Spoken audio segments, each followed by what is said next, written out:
Hi, my name is Mike Gallagher. People call me MIG around here down in Florida.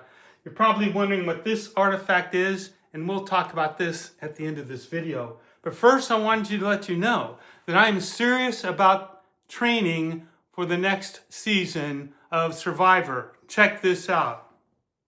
Drop your buffs. Drop my buff. Yay! Light your torch. Yay! Draw for teams. Oh, look. It's a special K-pop Demon Hunter hidden immunity idol. I don't know what that means, but I'm going to make sure I tell all my allies about it. And finally this. Check this out. Should my torch be extinguished by the team? Jeff, may I have a hug? No, I can do that better. Wait. Jeff, may I have a hug? Seriously, I am ready to be on Survivors. I run about 10 to 15 miles a week. I ride my bicycle. I do some light weightlifting training. I've survived many things. Officer Candidate School, which is Marine Corps boot camp essentially. 20 years active duty in the Marine Corps. 40 years working for the government as an intelligence officer.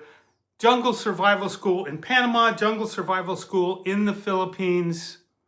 Yeah, I think I can get through 40 days in Fiji. My weakness probably is people read me like a book. I'm a pretty good poker player. However, the great players kind of know the way I'm playing and what cards I'm holding, which wouldn't help me in Survivor, but maybe this just type the entertainment you need.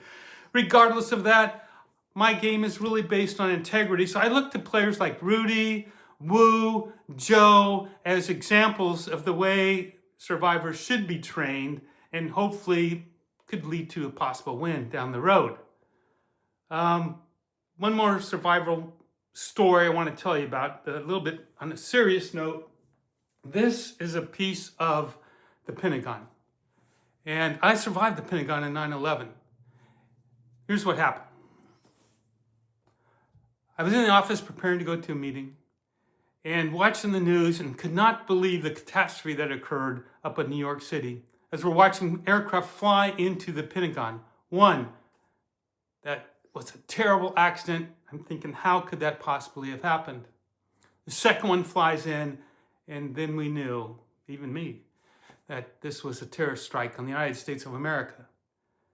Next thing I know, the Pentagon is shaking like a double wide on the San Andreas Fault. I didn't hear anything, but we were shaking. And so we immediately began evacuating the Pentagon. I ended up downstairs in the basement of the Pentagon looking for any survivors. In the end, our team had to evacuate ourselves because of the steam and the smoke we were breathing just wouldn't allow us to continue our search. Whether or not you select me to be on a future Survivor episode, I would like to request one thing. Come this September, it'll be 25 years since the terrorist attack on 9/11/2001.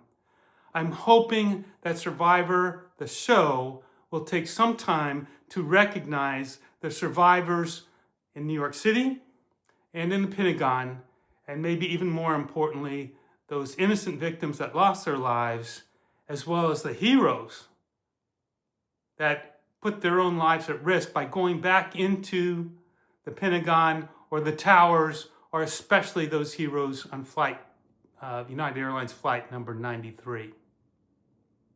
Yes, I'd like to be on Survivor, but more importantly, I'd like you to take a moment to recognize 9/11 on the 25th anniversary come this September. Thank you. Have a great day. Tell Jeff I'm not getting any younger.